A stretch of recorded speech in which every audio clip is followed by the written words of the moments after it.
Yeah, we can talk about individual achievements, but where did it get? We're here now, before the MLS Cup is over, and I feel like if I scored in the first leg and maybe one more chance I had in the second leg, it might have been different. So you can talk about a golden boot, but you score goals to win things, and we didn't win anything. What do you guys have to do to get over the hump? You've been here for a few years now. You guys have made two conference finals, two Yeah. conference semifinals. You guys are on the. It seems like you guys are Yeah. on the precipice, but you guys just can't get over the hump. What do you guys have to do? Yeah, and that's the frustrating thing. I'm not really sure, which is why I'm not a coach. I think it's tough, because we've had, like you said, two good regular seasons, and we feel like we're there, and then it comes to the playoffs, and then there's something not quite right or not quite there. So I guess it's back to the drawing board. Talking with Luis, he had the concept of time. Almost feels like time is running out. He's being on the wrong side of 30. Yeah. Is there a feeling that maybe not a last hurrah, but that Yeah. time is catching up with you guys? This core of Dax, yourself, Yeah. Luis. I hope not. It feels like it in my knees and in my body come the end of the season. I hope not. I don't want to rush things like that. Some things, some things are not supposed to be, and that's how I look at things. I know it's hard to take, but maybe it just wasn't supposed to be the last two seasons. I don't want to rush it and say the last hurrah. Luis is a little bit older than me, so maybe he'll go first. But yeah, I just think it's honestly going to take. We work very hard, but we're obviously not working hard enough, and it's going to take something a little different. And I'm sure Jesse will sort it out. A pair of golden boots. What went into this decision that Sasha would be taking penalty kicks this year? Because I missed two in a game, and I feel like if if you're on penalties, I think it's the right thing to do. If you miss two penalties and someone else takes in scores, they're on penalties. Next season maybe we can have the discussion again.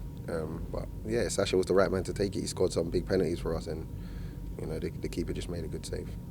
Obviously, it's a big disappointment to be eliminated early in the MLS Cup playoffs, but in a couple of months you're going to have to do it again in the CONCACAF Champions League. I know Vancouver's your opponent, but how do you think the approach is going to be in that one for you guys? Yeah, well, it's going to be, once a few weeks are gone or maybe a month has gone by of the off-season and just clearing the mind, I think it's right back to work. We're going to have to start, obviously, a lot earlier than we normally do, so that means running when I'm not prepared to run and start doing an off-season program. But I'm sure we'll be prepared. We'll come in and work hard like we normally do, and it's obviously a tough matchup. But after this kind of loss, we need to take these kind of things very serious and get into cup mode. Because I think that's where we can improve. We don't do too well in the cups for some reason or another. So this would be a big test. When you look at the last 2 years, obviously regular season success has been bountiful with the Supporters Shield, Eastern Conference champions, but against Columbus last year, against Montreal this year, the sentiment has been that you guys were the top team but couldn't advance. Does that shake the confidence at all in your system that it kind of crumbles come playoff time, or you can't adapt? I don't know if it's the system. I just think it's us as individuals, we're not just quite doing enough. We're just not quite doing enough. I think if we go into that game, we know we couldn't concede. We conceded. We need to make plays, which is in my area of the field in the attacking, and we didn't make the plays we needed to play. So while it's difficult to deal with, it isn't that hard to see. We just have to, make the plays we should be making, what we've been doing all season, and for some reason in the playoffs, we're not making it happen. So. Is the system, you touched on it, but is the system maybe a part of that? Because obviously you guys, during the regular season, you force turnovers high up the field. Yeah. That's where a lot of your goals come from. In the playoffs, since everyone knows you're such a high-powered team and away goals come into effect, they kind of sit back and make it harder on you. You guys do create chances because you have the ball for so long, but does that kind of play into maybe why you guys struggle in the postseason? I'm not sure. I think we do, we wear our hearts on our sleeve, and I think, teams, the respect they give us, they come and sit back and pray for, a goal like Piatti scored or Mancosu in the first one. And, to be fair, those goals don't always go in, those strikes don't always go in. But our system is proven to work. We've won Shields, we've won a lot of games. We were 20 games unbeaten. So I don't think it's a system. I think it comes down to the little individual plays on the day. They could have been done a bit better.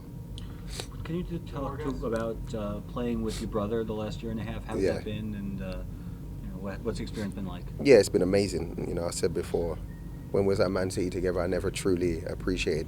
We used to live together, and I almost forgot. I forgot that time of my life. I don't remember going into training with him, and to get the opportunity again, I can't thank Red Bull enough. I wish Sean got more time because I think he had a lot to offer. But we're a team that's winning, and it's hard to get in. But it's been amazing. Just getting to train with him every day and then play the odd game has been brilliant. What do you think of Ignacio's comments after the game saying you guys are a strong regular season team but a weak playoff team? Oh, he said that? Yeah. That's petty. That's there's a lot of things I could say about Montreal, but I wouldn't. He should be a better winner than that because he's a great player, but that's petty. But his opinions are his. Maybe a better question for Jesse or Ali, but in terms of the makeup of this team, a lot of continuity from 2015 into 2016, I should say. Would you like to see that core kind of return, or do you think this team needs to be shaken up a bit? No, I'd love to see the core. I know it's impossible to bring everyone back, and these things doesn't always work out how you want. But I think it's important that we have a lot of the same players here because we know how things work here. And although it's frustrating, we've only been together 2 seasons doing what we're doing, so we're still young in that sense. And the only way we'll get better is if we can keep a lot of the same faces. But I'm not in the offices. I know it's hard in the MLS to keep players you want, and with all the I don't know. It's so intricate. I don't know half of it, but I know it's tough. But I think it's important for a team like us to try and keep as many as the players we have together.